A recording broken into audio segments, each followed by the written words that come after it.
So you got Dirt out, and I don't know if there is such a thing as a sophomore jinx anymore. I used to hear that all the time, but this single is rocking. I think it's. I mean, your music's been. I've told you guys.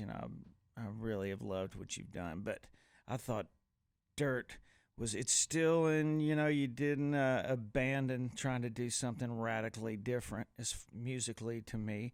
At the same time, the song it's got a lot of good stuff, and it goes deep. Not to make a pun, Mm-hmm. But that's really cool. Where'd the song come from?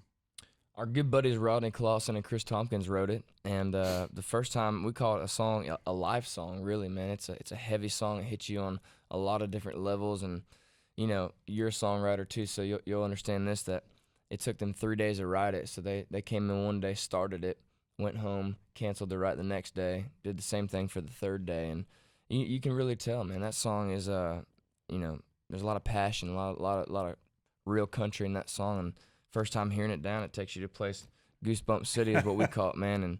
And we had to cut it, had to put it out immediately, and thankful that we got it. And Rodney Clausen, who could write War and Peace in 10 minutes. Yeah. Not, he ain't on fire at all.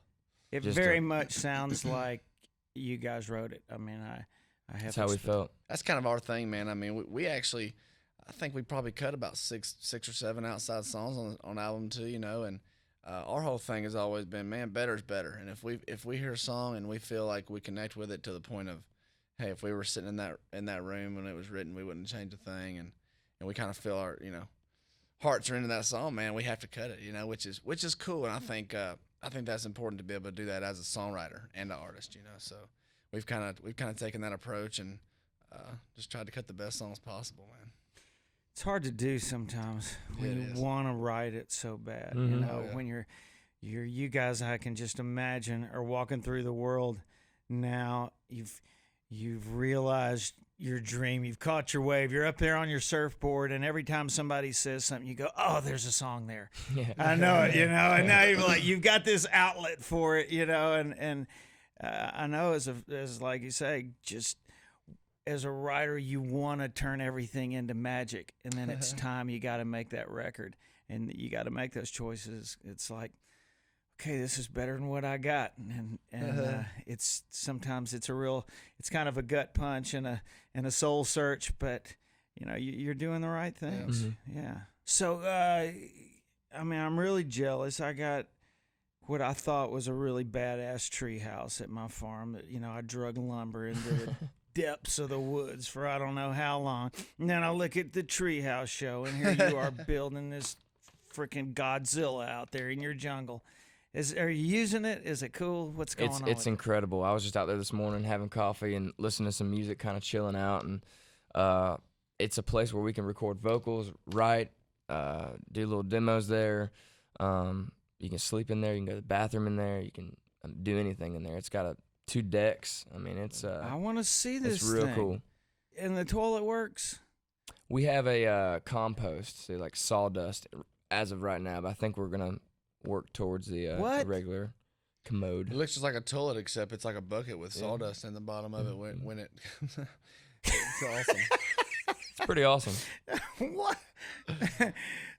We'll take a picture of it. Send it to you. Good morning, Kix. That's not a toilet. That's a bucket. Well, man. With a nice seat on it. It's a bucket with a nice seat. Custom bucket. That's funny. Our girls, we were on the Endymion float one year. We were the kings or whatever you call it in the Mardi Gras parade, and they had never let women on this float. So your girls can come on, but they got to wear evening gowns because we were going to do this concert in the Superdome at the end of it. And I go, well, how long does this trip take? Well, you'll be on there about 6 or 7 hours. I go, okay, so where do the girls pee? I go, we got a 5-gallon bucket. Man. Like, you don't know our girls, do you? Yeah. But they did. They didn't drink anything. Oh, they were completely dehydrated. Yeah. But That's funny. They make it though. They made it. Every now and then they go look at the bucket and they go, no, Not I ain't doing that. Yeah. So what about guilty pleasures? What have you done? He's built this treehouse. You gotta call BS on that and get busy. Huh? Well, you know what? we're both kind of big kids, man. Yeah. I went and built I bought some land that's connected to my property and built a little motocross track out there for me to play on. So that's kind of my, my guilty pleasure, my getaway, my therapy, I guess. I get on the dirt bike and go out there and try to ride a few laps, whenever I'm home. So it's good for me. You don't have the Craig Morgan sling or whatever, so No, you're not getting high enough or something. Not yet. Well, I'm just landing right. Hopefully, I don't want to hurt anything too bad. But So you big into that? I enjoy it. Yeah, man, it's fun. I just got a new tractor, so I just get out there and play in the dirt and try to build stuff and just bush hog and just ride dirt bikes and whatever, man. Just honestly, when we're in town, if we can just be at our houses and just kind of goofing off and piddling around the house, is pretty good for us. Don't I know it? The tractor, man, that's gonna do nothing Oh, but man. get a bunch of grass in your eyes. You got to get a bulldozer. Oh, or something. man, it's got a you gotta cab. dig holes. You got. He's got probably AC in his tractor. I'm working on a I got bulldozer, AC. but AC radio. I want to keep it cool. I got one of those too, but see, I don't. Paisley's got a bulldozer. He's really You can moving move some dirt. serious stuff Yeah. with that. Yeah. See, I'm gonna step. I'm gonna bulldozer would be start. awesome. It's a building process. Mm-hmm. You don't want to go too big too soon because then you ain't got nothing to look forward to. So. Which is getting rid of all that stuff. That's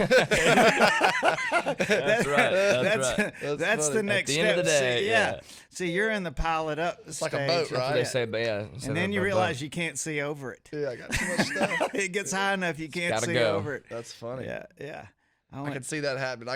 We just built a little shop out, and it's starting to, and I was like, this is a huge shop. I'll never fill this thing up, and it's slowly but surely. Every time I come home, there's more junk in there, so it's filling up quick.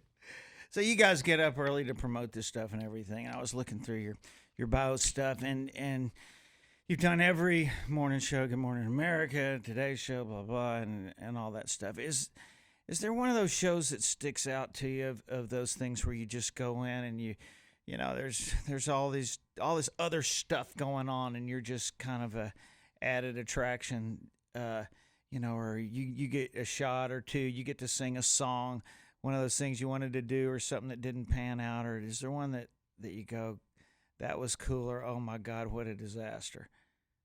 Well, you got me thinking about. You got us thinking about parades, man. We got to do the this year. We did the Macy's Day Parade. Oh yeah. So, and for us, I mean, yeah, you just said getting up early. I mean, we got up at I don't know 4 or 5 or whatever it was, and it was like 20 degrees in New York 3:30. City, and we were riding around on a float, freezing, and but it's also one of those experiences that you'll never forget, and an opportunity that you didn't want to turn down, and so for us, it was it's just exactly what you were just talking about.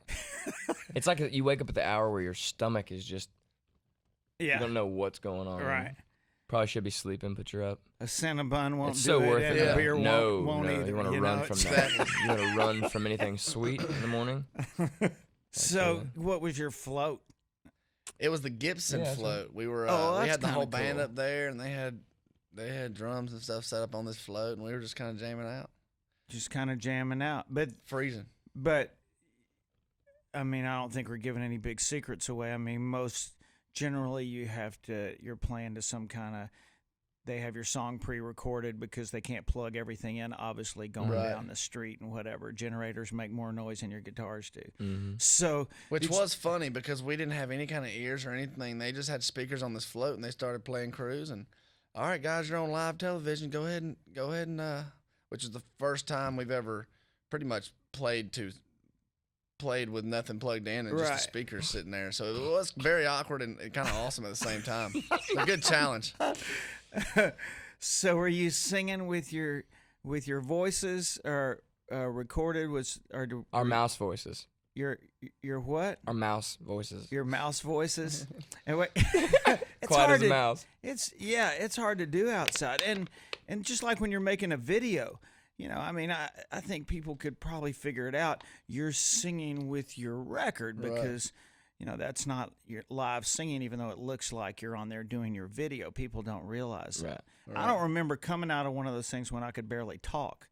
Because they got this stuff cranked up so loud, Oh, you yeah. don't Actually realize sing how it. loud you're singing Yep. because you want it to, because you are singing, you want it to match up with what Right. you're doing. That'll kill you. We shot the Stay video, and I remember the next morning waking up and being like, did we play like 2 shows last night or what? I mean, just need some tea or something like that. The next morning, I remember that. Yeah. I know, you don't know what you're doing. And all those morning shows are kind of rough because They they're are. all 4 or 5 Little rough. o'clock in the Yeah. morning things. Yeah. Have any of those late night guys ever just put you on the spot where you're like, because those guys are good. You don't realize how good they are till they start painting you in a corner, to where you're like, uh-oh, did I just say that? Or Well, we've only just, played music. We haven't been, I guess, a guest where you sit down and talk, so they haven't had a chance to. But I'm sure Jimmy Fallon or somebody, we're big fans of him. He's an awesome guy. And, yeah. I'm sure he'd be up to something. Good deal. Well, guys, keep up the good work, Thank you man. very Y'all much. got it Thanks, smoking. man. Proud of you, proud for you, and Appreciate it. and cheering you on. Thanks Well, for thank having you, us. man. Thanks for chatting Appreciate with it. us. See ya.